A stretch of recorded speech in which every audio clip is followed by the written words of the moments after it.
Hello everyone. এই মুহূর্তে তোমরা সবাই আপার প্রাইমারি অথবা এসএলএসটি অথবা group C group D preparation করছো।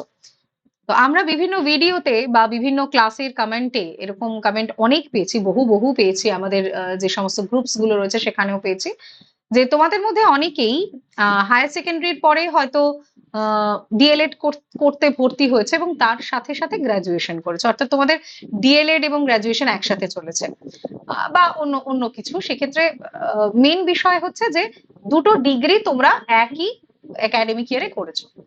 তো এক্ষেত্রে তোমরা প্রশ্ন করেছো যে এই দুটো ডিগ্রি কি ভ্যালিড হবে এই আপার প্রাইমারি বা এসএলএসটি এগুলোর ক্ষেত্রে।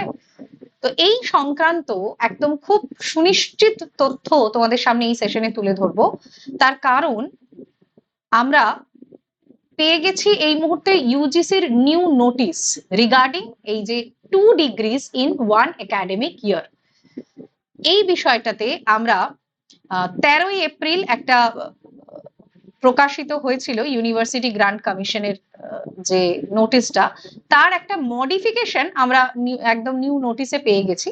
এবং সেই গাইডলাইনে যেটা বলা হচ্ছে যে আ student can pursue 2 full time academic programs in physical mode provided that in such cases class timings for one program do not overlap with the class timings of the other program.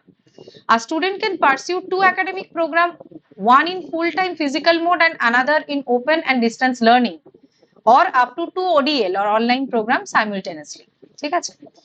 3 নম্বরে কি বলা হচ্ছে না, degree or diploma programs under ODL or online mode shall be pursued with only such HEIs which are recognized by UGC. অবশ্যই UGC recognize হতে হবে statutory council government of India for running such programs.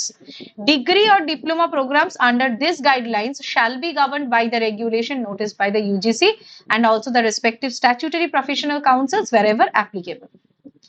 This guideline shall come into effect from the date of their notification by the UGC. No retrospective benefit can be claimed by the student who have already done 2 academic program simultaneously prior to the notification of this guideline. অর্থাৎ এই যে নোটিফিকেশনটা চলে এলো এবং এখানে বলা হচ্ছে যেটা, সেটা একটু বিশদে বলি যে একজন স্টুডেন্ট সে full time academic program pursue করতে পারে যেটা ফিজিক্যাল মোডে প্রোভাইডেড করা হচ্ছে, এরকম দুটো একই সময়ে হয়তো করছো তুমি ডিএলএড বা গ্রাজুয়েশন, আমি এই দুটোর উদাহরণই নিলাম। এই দুটো তুমি একই সময় পারসিউ করছো, এই দুটোই কিন্তু তোমার মান্যতা দেওয়া হবে, অর্থাৎ দুটোই গ্রাহ্য হবে। অর্থাৎ ধরো তুমি আপার প্রাইমারির জন্য পরীক্ষায় বসতে চাও, সেক্ষেত্রে তোমার একই ইয়ারে ধরো 22-24 তোমার গ্রাজুয়েশনও কমপ্লিট হয়েছে, আবার তোমার ডিএলএডও কমপ্লিট হয়েছে।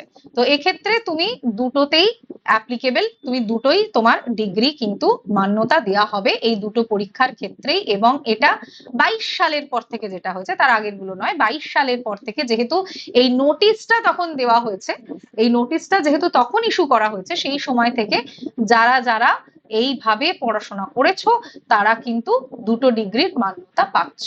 তো এই সংক্রান্ত বহু প্রশ্ন আমরা পেয়েছি যে এটা কি মান্যতা দেওয়া হবে ম্যাম।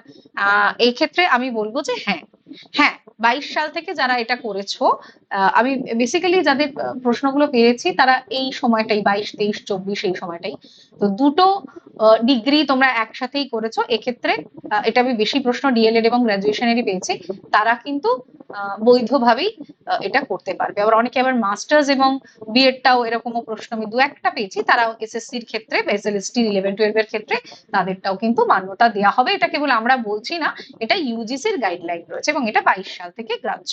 ঠিক আছে। তো আশা করি তোমাদের অনেকের প্রশ্ন ছিল এই বিষয়টা, এই সমস্যার সমাধান অলরেডি ইউজিসি করে দিয়েছে। এরকম আরো বিভিন্ন ডাউট থাকলে তোমরা অবশ্যই আমাদের নিয়মিত SLST upper primary group C group D class হচ্ছে সেখানে জানাও, আমরা অবশ্যই রয়েছি এবং আমরা সন্ধানে থাকি সবসময় যে কেমন করে তোমাদের ডাউট গুলো সমাধান করা যায়। আমরা নিশ্চয়ই তোমাদের ডাউট গুলো সমাধান করব। Thank you.